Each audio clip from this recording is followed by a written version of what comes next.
O propósito maior, unir o público urbano e o público rural em um único propósito para o desenvolvimento do nosso Brasil. E hoje tenho aqui os meus companheiros de bancada, o Antônio da Luz, o Tejon, e também um convidado de honra que chega para engrandecer os nossos debates, que é o nosso querido Ney Mânica, presidente da Cotrijal, do Rio Grande do Sul, e um grande líder do agronegócio brasileiro. Ney, seja bem-vindo ao nosso programa. Nós queremos que você se sinta em casa aqui conosco. Marcelo, uma satisfação muito grande participar com você mais uma vez, na Conexão Campus Cidade. Saudar aqui meu grande amigo o Tijon, o Antônio da Luz, a grande liderança do Rio Grande do Sul, e dizer que é um prazer aí nós poder participar aí, trazendo informação, fazendo um debate aí, e mostrando um pouco do nosso Rio Grande e o sentimento que nós temos com relação a esse nosso país que é maravilhoso.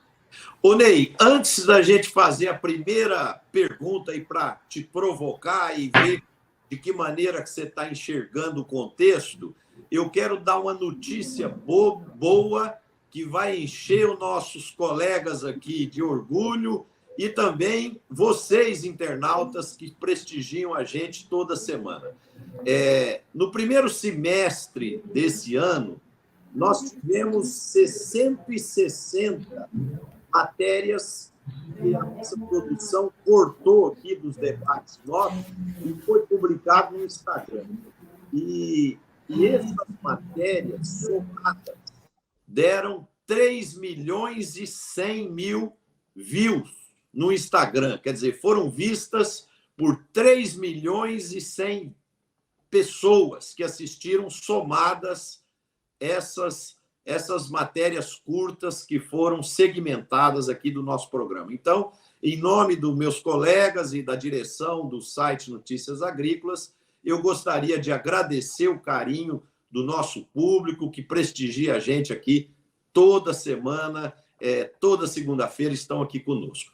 Ô Ney, eu queria primeiro te perguntar como que você está vendo o momento do cooperativismo no Brasil e de que maneira as cooperativas têm impulsionado o agro no país.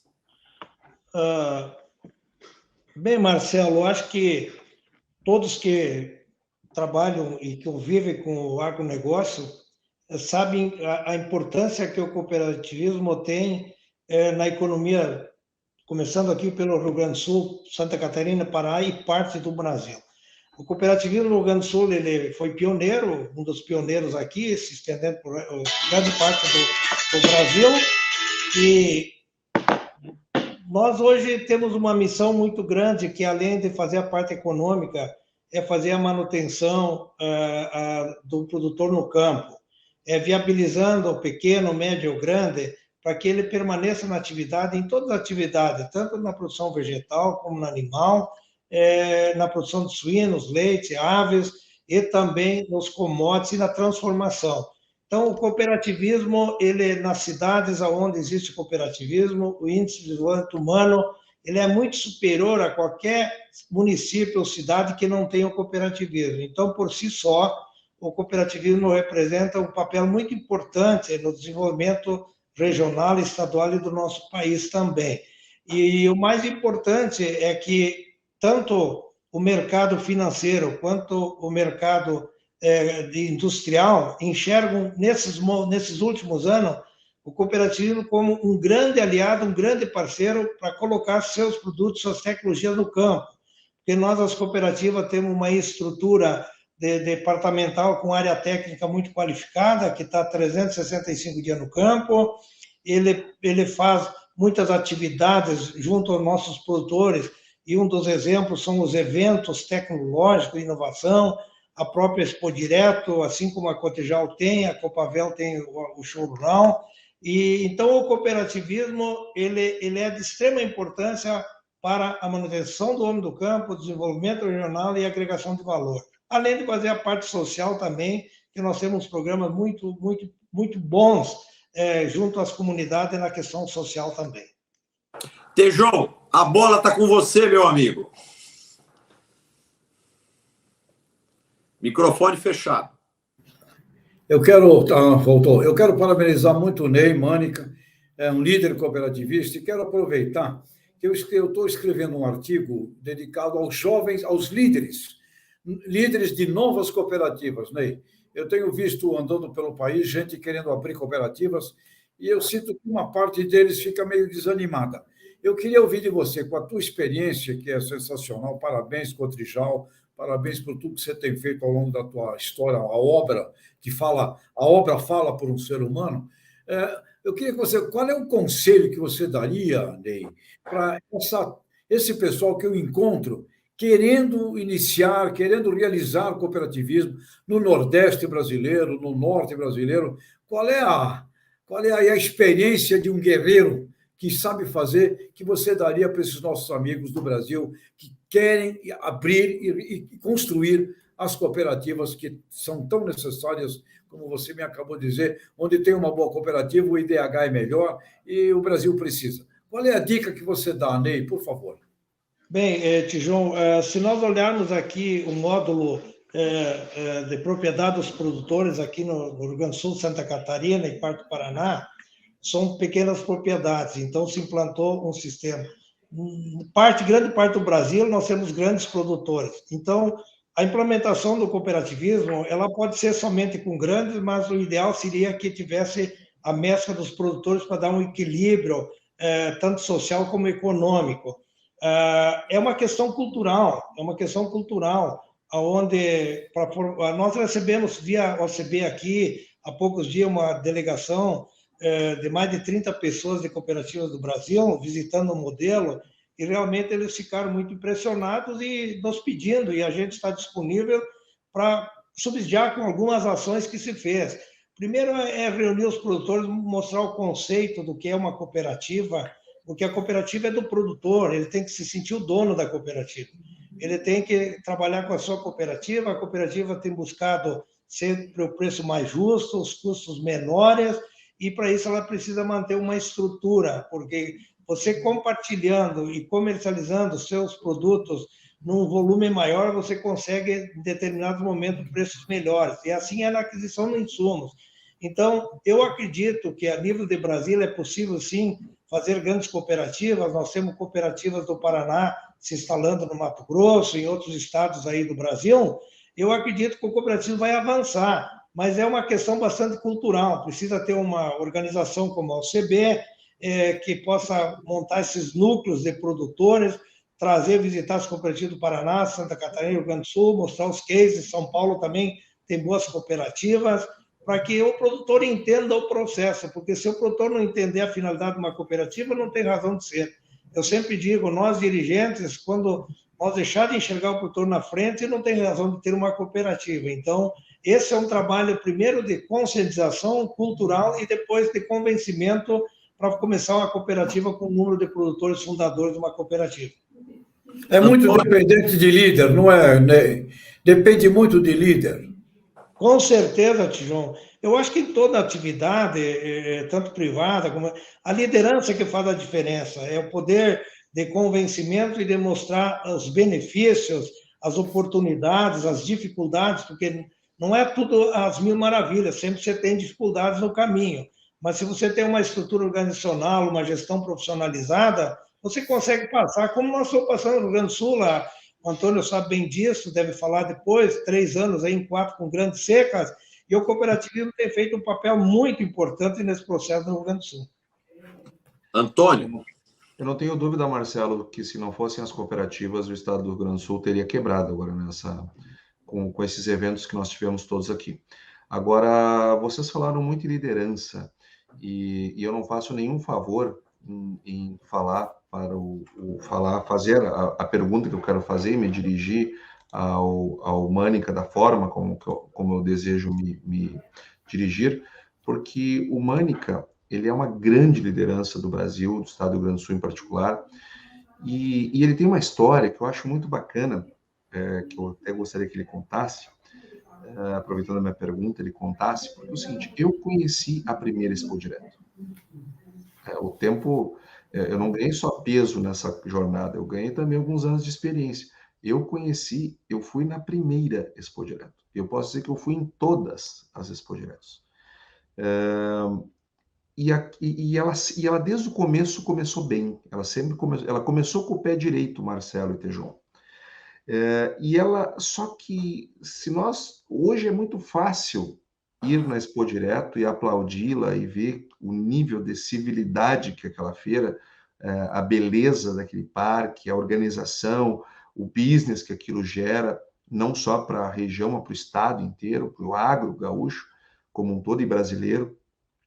Agora, ela hoje, quem olha, é fácil entender o seu tamanho. Só que eu fico imaginando, tentando vestir os calçados do Ney, que ele, junto com a equipe dele, começou isso tudo lá atrás, em Não Me Toque, que é um município pequeno, um município sempre muito importante para o estado do Rio Grande do Sul, mas um município pequeno, com uma região onde tinha cidades grandes ali na volta, e a Cotrijal vai lá e aposta em Não Me Toque.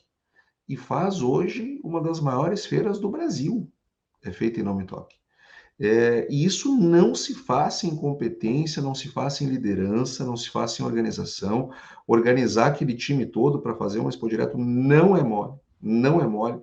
Trazer as pessoas para acreditarem no que está sendo feito não deve ter sido fácil, Mônica. Então, eu quero dizer assim para vocês, eu sou fã do Ney Mânica, além de desfrutar da amizade dele, que é um privilégio, eu sou fã do Ney Mânica, eu acho o que foi feito, é fácil fazer é muito fácil fazer uma grande feira num grande lugar, onde as coisas já acontecem espontaneamente. Agora, aonde as coisas não acontecem espontaneamente, há mais de 20 anos atrás, fazer uma feira como a Expo Direto, olha, é algo digno de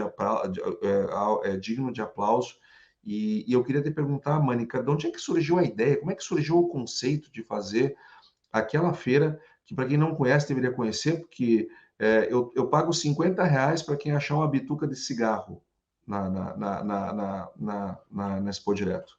Eu dou outros R$50 para quem encontrar um jardim desarrumado no último dia. No último dia, não é no primeiro, no último dia. Eu pago R$50 para quem achar uma flor fora do lugar. Eu dou R$50 para quem chegar no banheiro e não tiver limpíssimo, tão limpo como o da casa da gente. Então, é um parque organizado, uma feira maravilhosa, 100% business, quando nós tínhamos no estado do Rio Grande do Sul uma Expo Inter, que era uma festa, é uma feira de negócios, não há a menor sombra de dúvida, mas ela é uma festa, é uma congregação, é uma confraternização, ela tem uma pegada diferente, ela tem o papel de aproximar campo e cidade, região metropolitana, essas coisas todas. Enquanto a feira lá da Expo Direto, Cotrijal, é business. De onde é que surgiu essa ideia, Mânica? Nos conta um pouco como é que foi essa jornada que terminou nessa coisa maravilhosa que nós temos hoje. As pessoas acreditavam que ia chegar onde chegou? O Antônio, eu primeiro fico muito feliz em dizer que nós começamos juntos a Expo Direto. Você, a Farsul, a FETAG, as entidades. Mas como surgiu? Em 1999, precisamente em outubro, nós fazíamos dia de campo, e aí nós, por conhecer outras feiras no Brasil e algumas feiras no exterior, nós falamos, vamos fazer uma coisa diferente, porque nós temos uma grande Expo Inter, que ela é bastante diversificada, vamos fazer uma feira do business, nós estamos aqui no interior, a 270 quilômetros da capital, no coração da produção do Rio Grande, aí, com altas produtividades. Vamos fazer uma feira diferenciada, vamos fazer em cima de um pilar de tecnologia, inovação e oportunidade de negócio. Quando nós lançamos a ideia, nem nós sabíamos onde é que chegaríamos, mas fomos bem focados em fazer uma feira organizada. Primeiro, um plano diretor, segundo, um regulamento muito claro, não ter bebida alcoólica, iniciar às 8 da manhã com o hino brasileiro, encerrar às 18 com o hino do Rio Grande, e ser especificamente em negócios e tecnologia. E aí tivemos a adesão de 114 empresas no primeiro ano, 41 hectares, e ela foi crescendo de uma forma, e começamos a também viajar o mundo vendendo como área internacional. Ela começou como uma feira do Rio Grande, depois, por sugestão do Pratini de Moraes, na época ministro, nós transformamos em feira do Mercosul, do Brasil, depois Mercosul, e depois veio a ideia de fazer uma feira internacional. E aí nós começamos a trabalhar muito a relação com a área internacional, visitando feiras do mundo e fazendo intercâmbio. E hoje, por si só, há mais de 10 anos, já nós temos mais de 70 países todos os anos, dos 5 continentes, que vêm ao Brasil, ao Rio Grande e à Nometópolis. Como você falou, uma cidade de 17 mil habitantes, hoje, pelo censo, em torno de 18 mil, pouco mais, num raio de 200 quilômetros, lota todos os hotéis antes, durante e depois da Expo Direto, porque não tem infraestrutura hoteleira. Esse ano bateu o recorde de público, mais de 326 mil pessoas. Veja bem, pessoas que são ligadas ao agro, famílias, porque não tem show, não tem roda gigante, não tem nada. Então, esse pessoal mais de periferia, esse pessoal que vai buscar brinde, eles não encontram nada lá. É somente tecnologia. Então, o expositor, nós sempre pensamos, temos que montar uma feira para quem? Para o expositor e para o visitante, para o público que vem à feira. E aí temos essas condições que você falou, calçado, gramado, banheiro com time de perfume, gente com segurança, trabalhando durante a noite toda, deixar o parque sempre em condições, durante o dia realmente virou uma cultura. Antônio, você sabe que no primeiro e segundo ano você encontrava um toco de cigarro, um papel no chão. Depois nós dissemos assim, como é que nós vamos fazer? Vamos botar um pessoal fardado aí de limpeza, com um cabo de vassoura e um prego na ponta. Quem largar no chão, você bate nas costas e espeta ele, bota num saquinho, leva junto e diz assim, olha, o senhor deixou cair. Aí a mulher ficava constrangida, o outro dava um sorriso. Em 2 anos, nós só temos as lixeiras com uma eventualidade de alguém botar algum papel, alguma coisa. Então, realmente virou uma cultura. É questão cultural. Por isso que eu digo, se o nosso país é maravilhoso, se nós tiver cultura, transformação, nós transformamos esse país. Então, ela foi crescendo dessa forma, batendo todos os recordes sempre, cada ano se superando. E aqui também, na caminhada, Antônio, os grandes eventos que é feito na Expo Direto, além do setor produtivo, que a Cotrijal é muito forte, o setor de marcas e equipamento, pequena propriedade, o meio ambiente, a Emater, linkamos a agroindústria familiar, linkamos tudo isso dentro de um projeto. Então, o público já vem direcionado, aqueles que vão na pequena, na média e grande propriedade. As empresas hoje têm equipamentos para todas as categorias de produtor, com alta tecnologia. Nós construímos a Arena Agrodigital, que é um show, é um sucesso de inovação e tecnologia.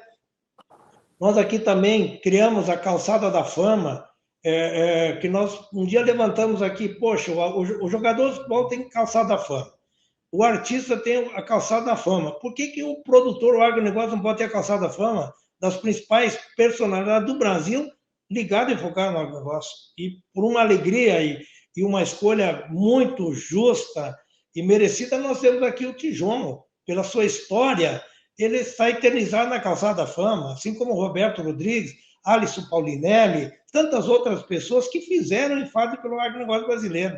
Então, realmente, isso é uma marca que nós criamos e isso foi se fortalecendo cada vez mais. Então, hoje temos uma equipe de comissão interna da nossa superintendência, nós temos colaboradores, o parque durante o ano todo é preservado, ele é mantido para estar sempre em condições. Então, realmente, e aí, eu isso nunca esqueço que o Dilvo Groli, lá o presidente da Copavel, quando visitamos a Copavel, disse, Mânica, daqui 10 anos você vai ver, vai ser um divisor de águas. E realmente aqui a nossa região desenvolveu muito, as indústrias cresceram muito, porque muitas equipes, pessoas do estrangeiro vieram de outros países, começaram a fazer intercâmbio, negócio.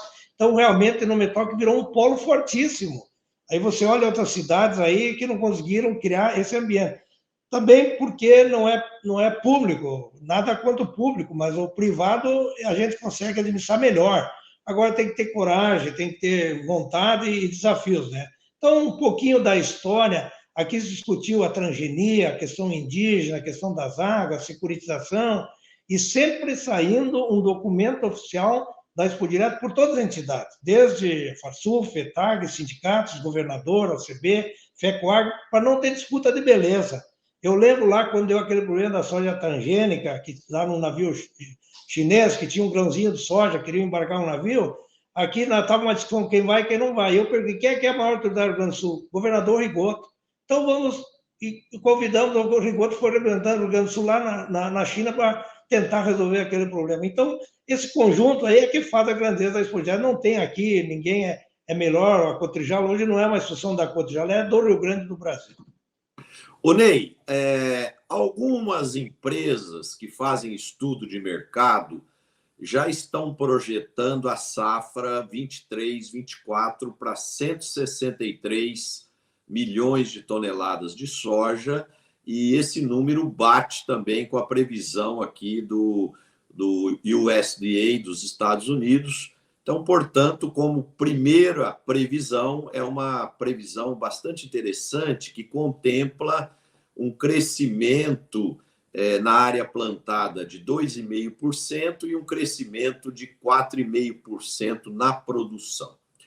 E com esse estresse que está existindo lá entre Ucrânia e a Rússia na guerra, agora sendo bombardeados os portos de Odessa, lá na Ucrânia, a Rússia proibindo a entrada de navios graneleiros, e isso aliado à seca que está ocorrendo aqui nos Estados Unidos, né, fizeram momentos de alta de preço. Hoje, por exemplo, a soja está subindo significativamente.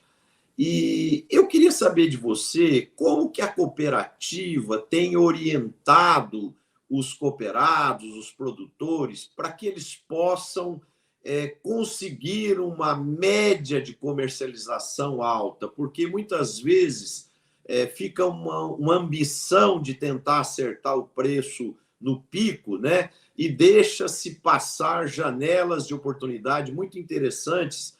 E um outro fator que tem que ser levado em conta é que as projeções de médio e longo prazo aí sinalizam uma grande oferta de soja e uma demanda mais fria um pouco, podendo levar a soja a preço ao redor de R$100. Né? Então, como que a cooperativa tem orientado os cooperados? Marcelo, veja bem, o crescimento de área plantada no Brasil ele é real, porque é um dos países que tem o potencial de crescimento. A produtividade é uma coisa que nós temos que buscar cada vez mais para diluir o nosso custo de produção, que ele é muito elevado, para poder ter uma renda final ao nosso produtor. A guerra lá na Ucrânia, agora retomada com essas agressões aí da Rússia, tem elevado, e hoje a gente vê o mercado aí subindo bastante, principalmente o trigo no mercado internacional. Mas com relação à perspectiva, eu gostaria de fazer um comentário. Nós temos aqui um case de um produtor que, em 10 anos, ele paga um arrendamento, uma determinada área, e tem áreas próprias.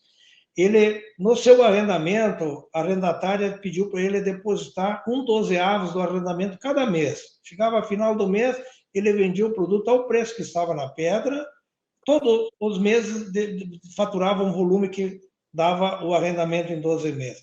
E ele pegou os 12 meses e fez a média. E ele pegou a sua história da média, que ele não fazia média de venda, ele fazia um pouco antes, um pouco depois, ou tudo no momento. Ele ficou surpreso que a mulher teve um ganho real nos últimos 10 anos muito menor do que ele, fazendo média de vendas. Então, o que nós temos falado, produtor, veja bem, o ano passado, e veja bem, não é culpa do produtor, não é falta de visão do produtor, nós tivemos nos anos anteriores uma comercialização futura, pegar a área da Cotrijal como exemplo, 35% da área estimada de recebimento. E o produtor vendeu num preço razoavelmente bem. Quando ele foi colher, deu a quebra de safra e os preços caíram lá embaixo. Então, além dele não ter o produto, ele teve que pagar esse diferencial de preço de mercado. Então, ele ficou um pouquinho receoso e acabou esse ano, no último ano, fazendo pouca fixação. E aí ele teve um custo alto e agora um faturamento baixo com preços baixos. Então, o que nós recomendamos, por exemplo, a relação nossa, eu sempre tenho dito, nós temos falado, qual é que é a moeda do produtor? É o grão, é o commodities, é o produto. Então, nós estamos fazendo algumas trocas com o produtor, barter, onde é um momento muito bom de travar o custo de produção, 26 a 28 sacos, com boa tecnologia. Não importa se o soja está 120, 130 ou 200, o que importa é quanto saco ele vai precisar. Então, essa contabilização, a gente fala, trava ao menos o seu custo de produção, depois vai acompanhando o mercado, porque quem falar o que vai ser essa semana o preço não sabe, está chutando, porque isso é uma incógnita, é uma guerra na Rússia, é uma questão cambial, é algum problema aí no mercado. Enfim, então aqui a gente recomenda, Marcelo, é que o produtor faça uma média, dentro de uma razoabilidade, que ele tem muito mais chance de ter um preço médio melhor. E esse ano o produtor está fazendo seu travamento, está num momento bom, mas ainda muitos ficam esperando R$ 200 de saco de soja. Isso já passou, talvez um dia volta, mas ele tem que ver que o preço de 200, talvez ele precise mais saco de soja num momento para fazer o seu plantio do que a 130, 140 que está sinalizando nesse momento. Então, nós recomendamos que o produtor faça uma média comercial, sem exagero, mas sempre lembrando, olhar as tendências, temos a informação de clima, de mercado, mas a gente não pode afirmar, dizer que o produtor faça ou não faça. São orientações que o produtor tem que tomar decisão. Tejon? Que tem que prevalecer. Tem um internauta nosso aqui, o Ronaldo Trescente, ele faz uma pergunta para o Mônica, eu vou reproduzir. Ele pergunta como você está preparando a formação de lideranças na cooperativa, o trabalho de criar líderes aí na Cotrijal. Como é que você tem feito? E outra, quero te agradecer muito pelo Hall da Fama. Puxa vida, uma honra dessas inimaginável. Como é a formação de líderes aí, Mônica, por favor? Primeiro, Tijão, você não precisa agradecer. Quem tem que agradecer, você é o agronegócio, é o Brasil, pelo que você faz pelo nosso agronegócio, nosso Brasil. Com relação à formação de líderes, esse é um grande desafio, porque você tem que pensar, eu sempre digo, a maior responsabilidade nossa é saber quem é que vai dar sequência depois do nosso trabalho. Eu sempre digo que depois de um bom tem que vir um melhor. Então, nós temos um banco de talentos, nós estamos preparando jovens aí com MBA, com curso, dar oportunidades, porque às vezes uma liderança que está num papel mais de gestão, de executivo, ele não dá oportunidade. Nós precisamos dar oportunidade, assim como é na propriedade. Nós estamos num trabalho supernova, que é com os jovens, fazendo um trabalho muito bom aí a nível da Cotrijal e levando esses jovens para o exterior, para o Brasil. Inclusive na Fundação Dom Cabral já foram visitar, ela está bem, São Paulo, outras entidades, para formar o jovem que quer ficar no campo. Os pais dar oportunidade, porque eu sempre digo, o pai que não der oportunidade e deixar um patrimônio sem o filho ter um conhecimento, ele tem uma grande chance de se dar mal.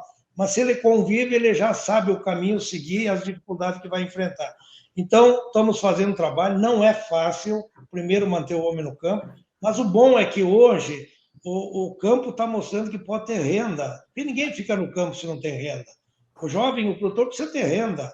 Hoje ele tem qualidade de vida no campo, ele tem internet, tem comunicação, tem acesso. Então, hoje está melhor de fazer. Mas, realmente, e o que nos preocupa é essa juventude, e nós temos que estar preparados para também ter uma gestão em cima dessa tecnologia que vem a mil. A inteligência artificial, todo esse mecanismo aí, porque o jovem hoje não é muito de vir na cooperativa, ele quer fazer seu negócio tudo online, ele quer ter tempo para fazer suas festas, enfim. Todos esses processos nós sabemos, mas nós estamos sim preocupados e também temos que fazer um trabalho persistente para conseguir preparar a liderança. Tem que ter perfil, tem que ter capacidade, tem que ter ações, atitudes, tem certos requisitos, não pode ser mais o amigo do presidente ou quem fala mais ou fala menos, botar na gestão, principalmente das cooperativas. Nós precisamos de gestoras e as cooperativas estão indo para esse caminho, por isso que as cooperativas vêm crescendo bastante. Antônio? Mônica, nós, como falaste ao longo da primeira intervenção, nós tivemos algumas dificuldades aqui no estado do Rio Grande do Sul. Infelizmente, não só nós, a Argentina, os Estados Unidos, têm passado por algumas dificuldades climáticas. Por exemplo, agora nos Estados Unidos, nós estávamos olhando lá o Crop Progress deles, que é o progresso da safra americana. Eles estão numa condição de safra pior do que estavam na safra 2020, que até dos últimos tempos é a pior safra deles. A safra 24 começa pior do que a 2020, tanto para soja quanto para milho. E os Estados Unidos teve problema em 2020, teve problema em 2022, teve problema em 2023, assim como os Estados Unidos, assim como a Argentina também teve, o Rio Grande do Sul também teve, ou seja, passamos no globo aí alguns anos bastante desafiadores. Só que os americanos, eles têm o seguro rural para segurar as pontas, e é um seguro privado que funciona muito bem, tem o apoio do USDA, com certeza, mas ele tem um modelo de funcionamento privado, como é o nosso seguro rural, só que muito mais desenvolvido, muito mais organizado. E aqui no Brasil ainda nós estamos, eu não tenho dúvida que as seguradoras têm feito progressos importantes na construção de novos produtos, mas aqui no Rio Grande do Sul mesmo elas sumiram, né? Porque infelizmente elas não estão assumindo o risco aqui. Agora, e aí, para onde é que corre o produtor, né, em caso de problema? Ele corre para a cooperativa. Como é que vocês estão se vendo aí com aquele produtor que teve problemas climáticos nesses últimos períodos? Porque também te faço a pergunta com a seguinte viés, Mânica. Eu estive em São Paulo na semana passada, eu fiquei impressionado como muitas pessoas, elas por lerem as notícias, elas acham que aqui virou o deserto do Saara, elas acham que aqui é inóspito para a produção agrícola, de tanto que nós temos problemas. Então, às vezes, a gente, na hora de falar os problemas, muitas vezes, muitas lideranças, elas excedem o problema como se nós ainda estivéssemos falando com Brasília.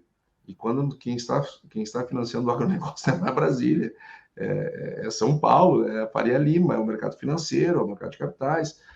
Vocês mesmos têm uma história muito desenvolvida no mercado de capitais. E aí eu pergunto o seguinte, qual é a real situação do produtor cooperativado aí da Cotrijal? É lógico que ele não estaria bem se tivesse colhido bem e vendido bem. Agora, é um produtor que está quebrado, o pessoal tem que sumir daqui porque não dá para produzir aqui. Como é que é a tua visão sobre esses pontos? Antônio, você coloca um ponto muito importante.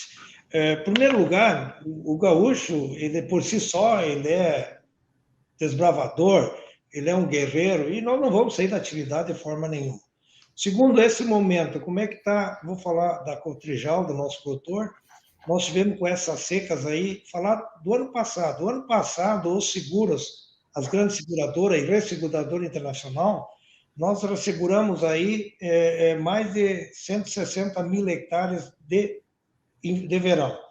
E foi indenizado em torno de 250 milhões que o seguro indenizou. Em virtude das previsões, nós visitamos todas as grandes seguradoras, até porque nós temos uma central, CSSA, do qual sou presidente, das cooperativas, para nós ressegurar novamente. Então, pelo risco do Rio Grande do Sul e parte do Brasil, as seguradoras esse ano vieram com um custo maior e uma cobertura menor. Então, já tem um seguro menor. Nesse último ano, somente 35 milhões foram indenizados, mesmo com a quebra de safra idêntica à do ano passado. O ano passado, na área da ação da Cotrijal, a nossa média foi 39,2 sacos a média. E esse ano foi 41,4. Então, praticamente a média foi igual, mas o seguro deu uma cobertura menor. O que aconteceu? O produtor ficou com passivo. Junto à cooperativa, nós estivemos, como você falou, São Paulo, nós estivemos lá no Banco do Brasil, depois nós fomos a Brasília, no ministro Fávaro, junto com as entidades, junto com a OCERT, levar uma reivindicação para o Rio Grande do Sul para dar um alongamento para esses produtores. E até agora não recebemos sinalização nenhuma. Então, o que nós vamos fazendo? E aí que vem a grande parceria com as instituições financeiras. Nós conseguimos já equacionar mais de 80% dos problemas junto com as instituições financeiras. Um exemplo, Itaú, Bradesco, outros bancos que estão investindo e apostando no agronegócio. Só que são financiamentos a curto prazo, a um ano. Então, nós vamos ter o ano que vem aí um passivo um pouquinho alto do produtor. Então, nós vamos ter produtividade, colher bem. O que nós precisávamos é que o governo, e aí que entraria o governo federal, fizesse um financiamento aí para 5 anos, para que os produtores do Rio Grande do Sul, junto às cooperativas, comércio e instituições, tivessem um alongamento para pagar essa dívida, porque ele vem já de 3 safras com o problema. Então, nós estamos equacionando para o produtor poder ter tranquilidade de não sair do campo e plantar. Só que o ano que vem a gente sabe, precisamos ter boa safra, precisamos ter bom preço para ele cumprir esses compromissos. Então, não é que o produtor esteja quebrado, ele não conseguiu ter renda suficiente para cumprir seus compromissos. Mas isso se equaciona. Dever não é o problema é não querer pagar. Então, nós temos que dar condições cooperativa, banco, governo, para ele permanecer no campo. E é o que nós estamos fazendo. Infelizmente, já conseguimos bastante, quase que na sua totalidade, equacionar esses problemas. Ô Ney, no Brasil, nós temos cerca de 5 milhões de propriedades agrícolas. Só que 2,5 milhões, metade dessas propriedades, o seu produtor, o seu empresário rural não consegue obter mais do que 2 salários mínimos mês nessas pequenas propriedades. E a gente sabe da competência do agronegócio, do potencial que esse segmento tem, mas ao olharmos esse dado de 50% das propriedades agrícolas com uma rentabilidade tão baixa, isso mostra que uma das saídas para a gente equacionar isso seria a existência de mais cooperativas ou do cooperativismo chegar nessas pequenas propriedades para permitir novas tecnologias, acesso a crédito e ganhos de competitividade para a atividade rural, porque a cooperativa tem a capacidade de aglutinar forças e ao juntar vários pequenos, ela se torna forte e consegue volumes representativos para dar mais competitividade para o contexto. O que você acredita que o governo federal ou os governos estaduais poderiam fazer para potencializar a existência de mais cooperativas, para a gente resgatar esse percentual grande aí de produtores rurais que ainda não têm renda?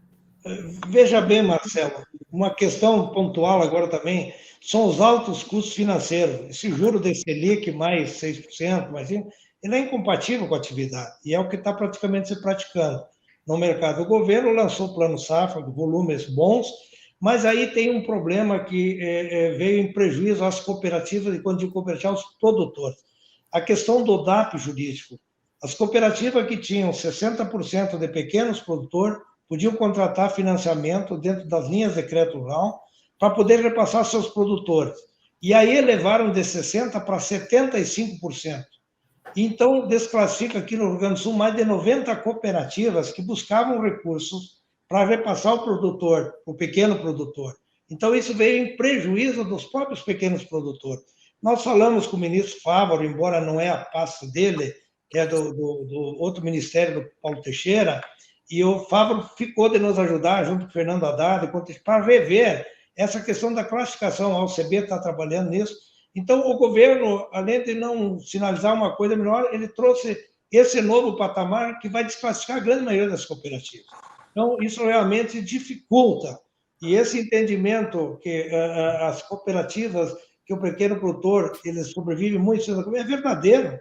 Então, o governo devia olhar até em melhorar essa classificação e não piorar ela, porque, na verdade, é o seguinte, o Antônio sabe melhor que eu, um dapiano que está numa cooperativa, ele deixa de ser dapiano? Nunca vai deixar.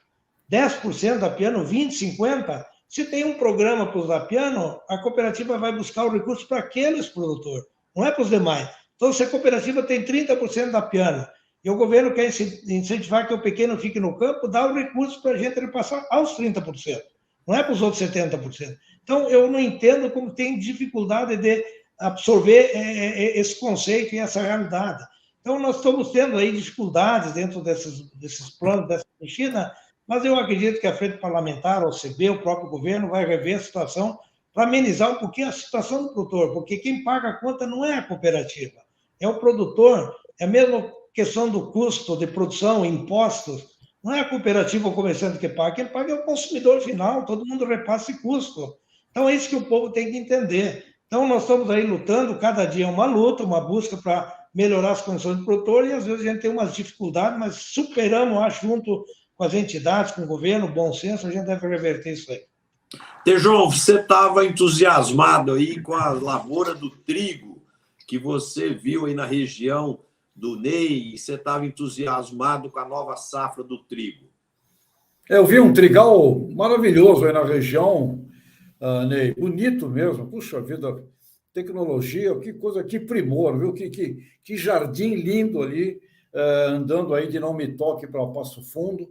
Eu tive aí com os nossos amigos da Star aí a semana passada, ia te visitar, mas acabou dando nem um rolo de tempo, sair correndo. Mas um trigo muito bonito. Conversando com o embaixador, presidente da Bitrigo, Rubens Barbosa, ele me disse, olha, há uma previsão de diminuir, mas outras consultorias acreditam que podemos ir até 11 milhões de toneladas, né? Depois vamos ouvir também a opinião do Antônio. Na sua opinião, Ney, trigo, será que ele... Primeiro, a visão deste ano, mas a tua visão de médio prazo. Você acha que em 6, 7, 8, 9 anos nós vamos ser autossuficientes, vamos exportar, o Brasil vai virar uma potência no trigo também? Qual é a sua opinião, por favor, Ney? Olha, Tião, nós acreditamos, o trigo ele é essencial para uma rotação de cultura, ele seria uma segunda safra para o Rio Grande do Sul. Antônio, estão tocando junto com todos o projeto do Safra no Rio Grande do Sul. Então, o trigo ele tem uma importância muito grande. E agora está se discutindo também, para aumentar a produção, aumentar o plantio, dar mais oportunidade ao produtor, o etanol de trigo, que no Brasil ainda não tem indústria de etanol, mas, inclusive nós estamos olhando, o cooperativo está olhando, outras empresas estão olhando, para ver se a gente consegue viabilizar. Já falamos com o governo sobre a questão tributária, já falamos com o mercado, para que a gente possa incentivar o produtor, mas que ele tenha uma renda no final desse produto. Esse ano, Tijon, realmente, as lavouras muito bem plantadas.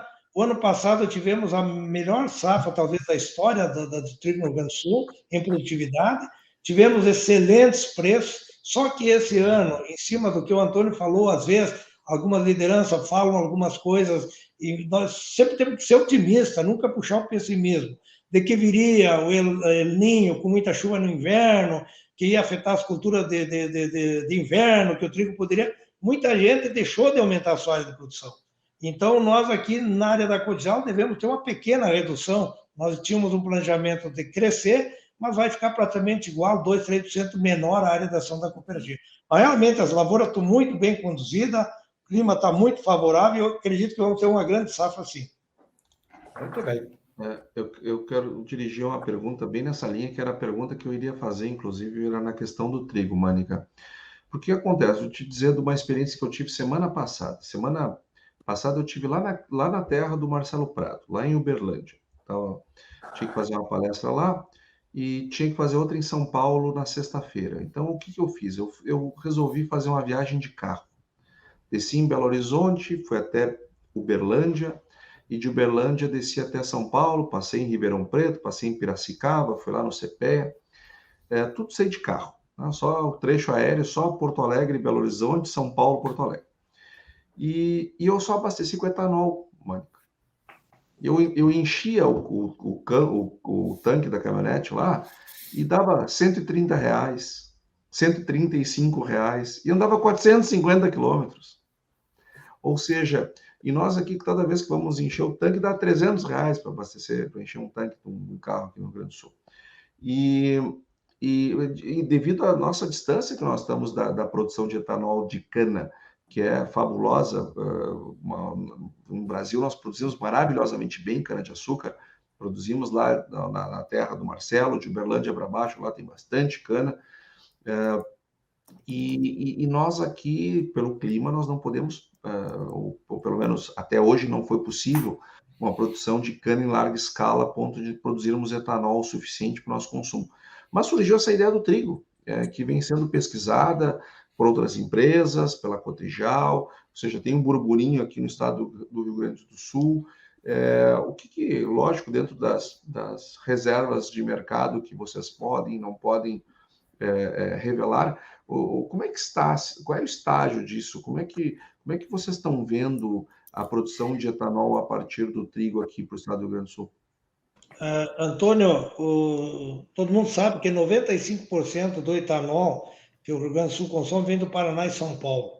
Então, aí, por si só, já veja bem o que o governo deixa de arrecadar de impostos. Então, o governo está encaminhando ao CONFAS uma equiparação de tributos com outros estados do Brasil que produzem etanol.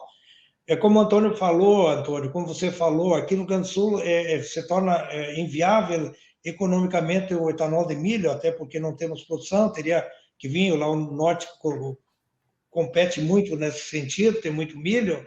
E os projetos, como é que estão? Nós estamos falando com a Embrapa, fizemos várias reuniões, já tem materiais que estão já no mercado e estão se multiplicando, porque tem cuidar com a mictocina, tem que ter o DGG, não é simplesmente plantar um trigo, colher e transformar em etanol. Então, ele tem uma série de requisitos para você fazer um bom etanol.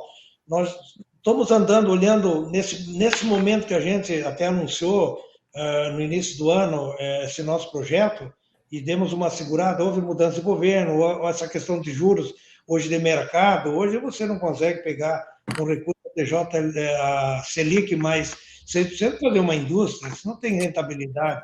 Então, estamos vendo alguns programas especiais aí para viabilizar isso, com parcerias de mercado. Eu diria assim, é um projeto que vai vingar. Eu acho que a energia limpa não tem como fugir disso. E nós, no Rio Grande do Sul, o caminho é na cultura de inverno, triticale, trigo. O milho nós achamos muito difícil, até não viabilizaria economicamente pensar em fazer uma indústria de etanol de milho aqui. Então, o trigo nós acreditamos, assim como tem outras empresas olhando, a cooperativa está olhando, assim que normalizar um pouquinho essas tendências, equalizar essas questões tributárias, aí eu acredito que pode avançar rapidamente isso, mas não temos um prazo definido ainda. Cotrijal tem 67 anos, quem esperou 67 anos espera mais um ano, fazer um grande projeto aí para não fazer aventura. Ô Ney, e em relação a desenvolvimento de outras culturas, tipo, por exemplo, aquele produto que é usado para fabricar a cerveja artesanal, né? Canola. Oi? A canola? Não, Cevada, lúpulo.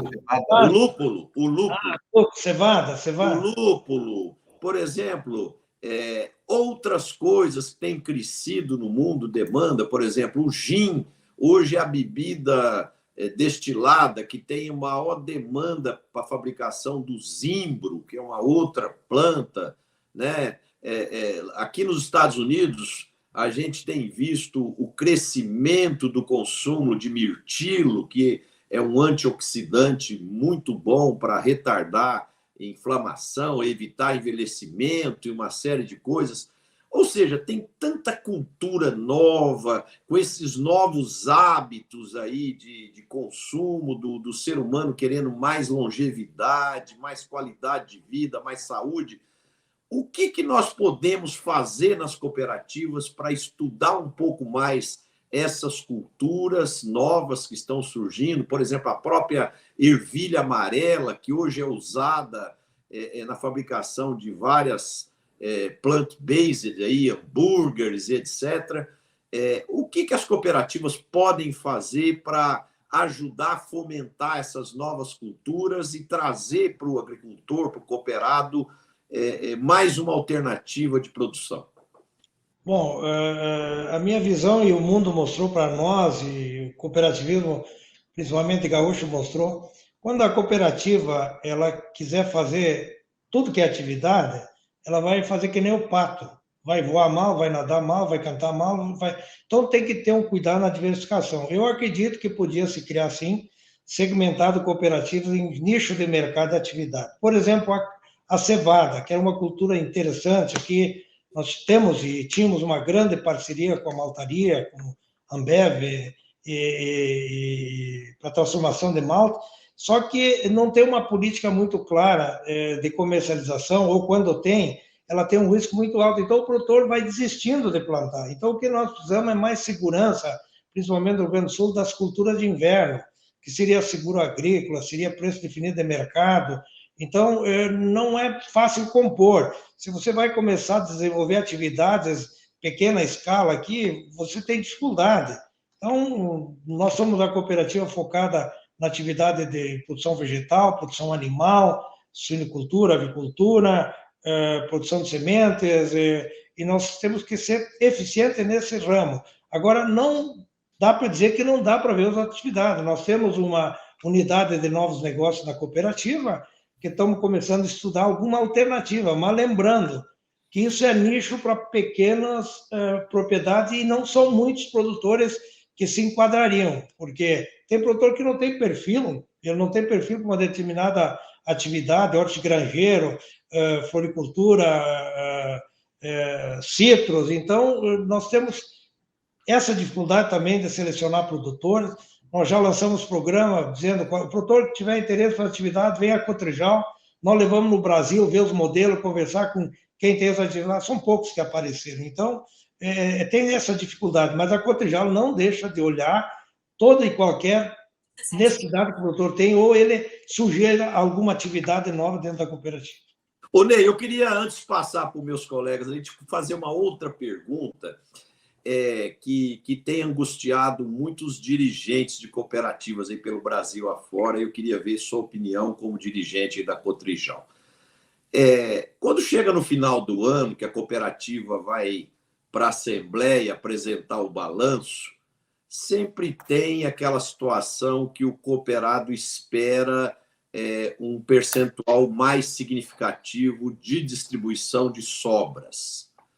E, ao mesmo tempo, a cooperativa precisa ter capital para fazer investimentos, para poder verticalizar, criar novas plantas, expandir sua atividade, adotar novas tecnologias, né? Então, fica, às vezes, essa queda de braço entre segurar mais capital na cooperativa para ela poder crescer mais rápido e investir, versus uma maior distribuição de sobras para os cooperados. Como que a Cotrijal tem conduzido essa questão e, na sua experiência, para os dirigentes de cooperativa que estão nos assistindo, qual que é a melhor modalidade na sua visão? Marcelo, em primeiro lugar, se você chamar o produtor para capitalizar a sua cooperativa, eu acredito que, eu acho que não vem ninguém. Ninguém vai botar dinheiro de capital para você crescer a cooperativa. Então, qual é a forma que você tem que capitalizar a sua cooperativa? É pelas sobras de balanço. Você tem eficiência no operacional e todas as cooperativas têm seu estatuto que um percentual dessa sobra de balanço vai para fundos e vai para o próprio capital do produtor. No nosso caso específico da Cotrijal, são 50% vai para um fundo de desenvolvimento e crescimento da cooperativa e mais 15% é Profates, esses fundos aí para dar assistência ao produtor. E 35% do resultado vai para a Assembleia definir o que ela gostaria de fazer. Em determinados momentos, nós fomos ao produtor mostrando, e o produtor aprovou capitalizar os 100%. Depois se mudou, se inverteu, começou a se distribuir 50-50, depois 70-30 daquela sobra. E nos últimos 2 anos, em virtude desse problema climático, a gente, pela saúde financeira da Cotrijal, acabou distribuindo 100% daquele resultado que sobrou líquido para a Assembleia. Então, o produtor, além de o ano todo receber preços mais justos, serviços personalizados, toda a segurança, a confiança, o trabalho, ainda assim ela leva um resultado aos produtores. Pergunto, qual assistência técnica? Assistência técnica, que é o forte. Qual é a empresa que chama o produtor no final do ano e diz, olha, eu vou lhe devolver um valor aí porque me sobrou resultado na empresa? Eu não vi até hoje ninguém fazer isso. Tejon, mais uma pergunta. Muito bem, a pergunta que tem uma pergunta, Ney, que eu sempre faço para o Dilvo Grolli, seu companheiro lá da Copavel. Eu vou fazer a mesma para você. Eu sempre provoco o Dilvo. Dilvo, Quanto nós vamos ter de safra no Brasil em 2035, daqui a 12 anos? Qual é a sua previsão? Estamos com 315 por aí. Você acha que daqui a 12 anos, 10 anos, 12 anos, a gente chega em quanto nesse Brasilzão aí de safra de grão? Qual é a opinião do Ney Mânica, por favor? Daqui 12 anos, Isso. nós devemos chegar a 500 milhões de toneladas, a 600 milhões. Eu lembro que o Antônio estava no nosso evento, quando fizemos aqui na Expo Direto, o lançamento do ministro Turra, safra do Brasil chegar a 100 milhões de toneladas. Foi uma festa, lançamos aqui, parecia impossível isso. Não vamos chegar, mas vamos botar um número desafiador. E hoje estamos aí em 300 e poucos milhões de toneladas. Então, eu acredito que o Brasil tem potência e vai crescer em produtividade e área de plantio. Registra aí. Opinião de Ney Mânica, 500 a 600. Eu tomava por 600. Mas parabéns, Ney. Isso aqui temos que ter ousadia. Depois arruma a armazenagem. Isso aí depois você dá um jeito de resolver. Tejon, eu quero fazer uma aposta com o Mânica.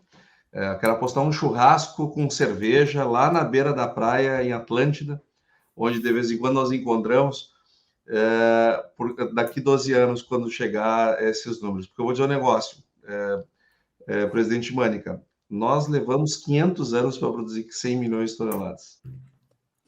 Depois, nós fomos encurtando esse tempo. Hoje a gente leva a última vez levou 8 anos para agregar mais 100 milhões de toneladas. E nós estamos dobrando a produção. Primeiro levamos 14 anos, aliás, 16 anos, 14 anos, a última nós levamos 13. Se nós levarmos o mesmo 13 anos para dobrar, em 2035, daqui 12 anos... 12 mais um? 12 ou 14 menos 1, né?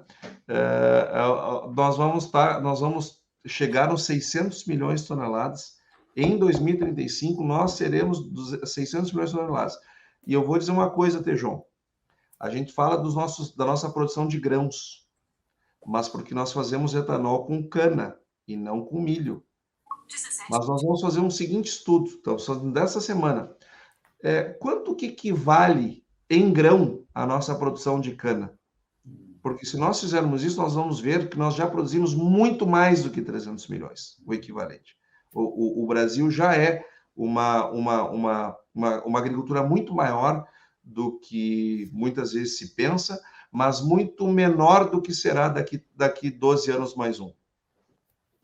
Perfeito, meus amigos. Estamos com o tempo estourado. Queria agradecer os nossos internautas aí que participaram conosco, que nos assistiram. Agradecer aqueles que irão nos assistir na reprise de amanhã e nas nossas plataformas. Quem gostou do programa, bote um gostei aí, compartilhe com seus amigos, seus familiares, para que o nosso programa possa continuar levando esse propósito maior, que é a integração do público urbano ao público rural. Ney, queria agradecer muito a sua presença, você engrandeceu aqui o nosso programa, aqui as portas estão sempre abertas para o amigo, e sua mensagem final aí, por favor, em 1 minuto. Eu que quero agradecer, primeiro, parabenizar o Antônio, o Tejon, você. Para mim é um orgulho, uma alegria muito grande quando sou convidado por vocês aí. E a minha mensagem é olhar para frente, não ter retrovisor e saber que nós temos muita coisa boa para fazer por esse país. Vamos acreditar nele porque não tem país melhor que o Brasil.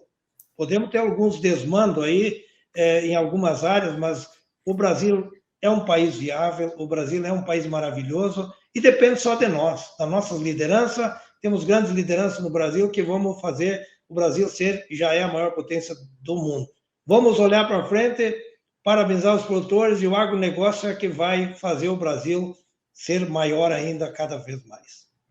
Legal, Ney. Muito obrigado pela presença. Antônio da Luz. A fala do Mânica parece isso que o Tejon está sempre cobrando de nós aqui, né? Entusiasmo, otimismo e acreditar no privado, né, Tejon? É isso mesmo. Mânica, eu gostaria da minha palavra final, agradecer muito pela tua presença aqui conosco. Este daqui é um palco aonde passam grandes lideranças do Brasil. Nós estamos tendo o privilégio de ter a tua presença conosco mais uma vez. Mais uma vez, tu engrandece a nossa conversa, a nossa discussão, traz um conteúdo maravilhoso para os nossos telespectadores. Eu quero dizer aqui para todos os nossos internautas que eu tenho muito orgulho de conhecer o Ney Mânica, saber o trabalho que ele faz lá na Cotrijal, junto com a equipe dele, e dizer que o estado do Rio Grande do Sul não seria o que é se não fosse o Ney Mânica, se não fosse a Cotrijal, se não fosse todo esse trabalho maravilhoso que nós temos aqui. Muito obrigado por todo esse trabalho, Mânica, e obrigado por ter estado conosco nesse final de tarde. Obrigado, Antônio. Tejon? Meu caro Ney, sem dúvida alguma, melhor presidente da República do Brasil, um líder cooperativista que superou o tempo e que tem essa crença espetacular real de comandar gente naquilo que tem que ser feito, que é um papel muito importante de um presidente. E eu deixo aqui uma mensagem que o Roberto Rodrigues sempre tem nos reenfatizado. Líderes cooperativistas mereceriam um Nobel da Paz, porque as cooperativas serão do tamanho do Brasil e o Brasil será do tamanho das suas cooperativas, porque a capilaridade da dignidade humana para todos. Ney, parabéns. Que belo trabalho na sua Cotrijal. Muito obrigado. Amigos, muito obrigado aí, então, pela audiência, pela presença de vocês, e a gente se vê novamente na próxima segunda-feira com mais um programa Conexão Campo Cidade. Um abraço a todos e uma excelente semana.